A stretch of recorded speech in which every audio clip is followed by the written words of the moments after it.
My name is Rich Elder, and I'm an MBA student here at West Texas. I'm here to give you my take on Chris Schaefer's book, Data versus Democracy.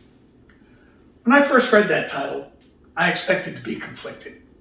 On one hand, I'm a CIS undergrad who came of age with computers in the same decade that Steve Jobs did. On the other hand, I'm an American and served in the defense of our country in the Marines. I believe in life, liberty, and the pursuit of happiness, that we freely chose to create a government of the people, by the people, and for the people. The subtitle of this book brought the clarity I needed to focus my assignment: how big data algorithms shape opinions and alter the course of history. Immediately, I flashed to January 6th of this year and the storming of the Capitol. Again, I felt conflicted. I hated that scene, but I trust in the democracy that gives those with thoughts and beliefs different than my own the right to feel that way. America isn't easy. America is advanced citizenship. You've got to want it bad. So, what's gone wrong? Anything?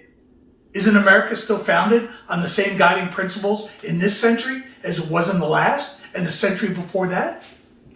I would say yes, but our author points to these factors, which he labels the propaganda problem, which have significantly changed the playing field over the last decade. 1.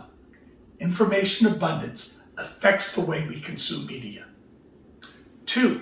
Information overload is real. The limits of our brain leave us vulnerable to cognitive hacking. And 3. Attention manipulation. The information we receive is far too often being controlled by data profiling and algorithmic recommendations.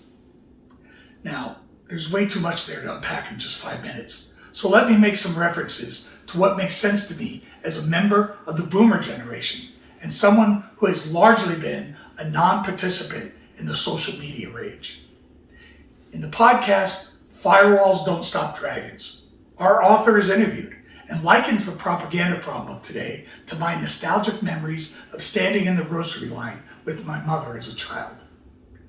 Haven't you seen a kid tugging on his mom while reaching for a candy bar just perfectly positioned 2 feet off the ground? The mother, too distracted by the headlines, screaming at her from this week's edition of National Enquirer? You see, the concept is the same. That grocery line was engineered to grab our vulnerable attention. And the paradigm shift that has occurred in the last decade is that it is our attention that is the sought-after commodity. Okay, I can get my head around that. No longer is it the information superhighway that's being monetized, much to the chagrin of my employer, but rather now it's human attention.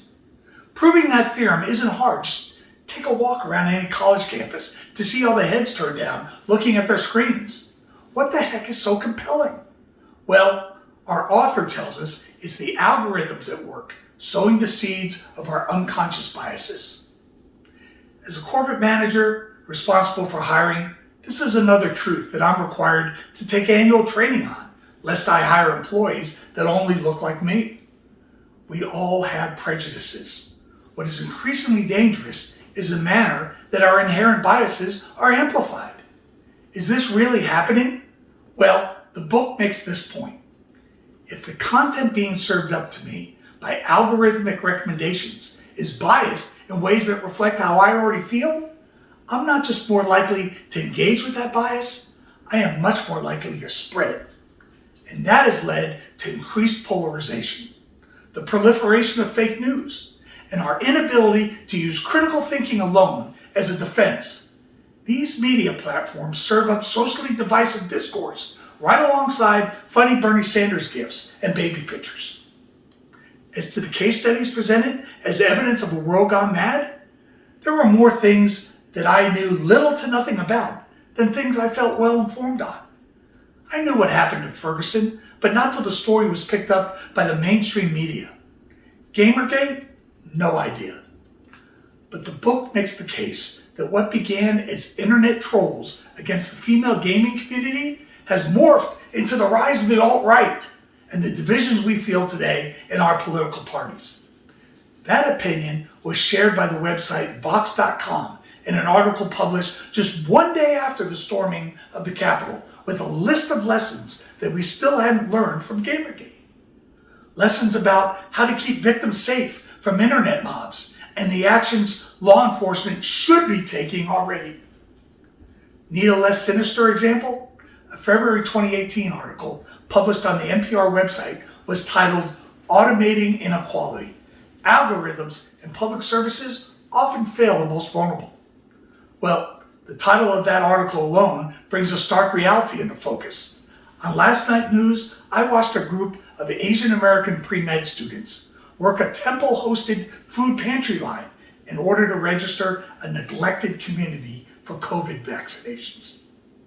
The other elements of the book, multiple examples of democracies being manipulated around the world, weaponizing of social platforms with the express purpose of disinformation campaigns. I understand too little about these things. I mean, what interest could Russia have in promoting Donald Trump for president? He's from the same party that wants to increase defense spending and the party that ended the Cold War. I'm a Second Amendment supporter. Guns don't kill, people kill. So can I accept the author's conclusion that we need networked activism and collective political action to solve these technically advanced problems? I don't know. But I am thankful for this class, my professor, and my classmates for exposing me to varying opinions and encouraging me to have my own.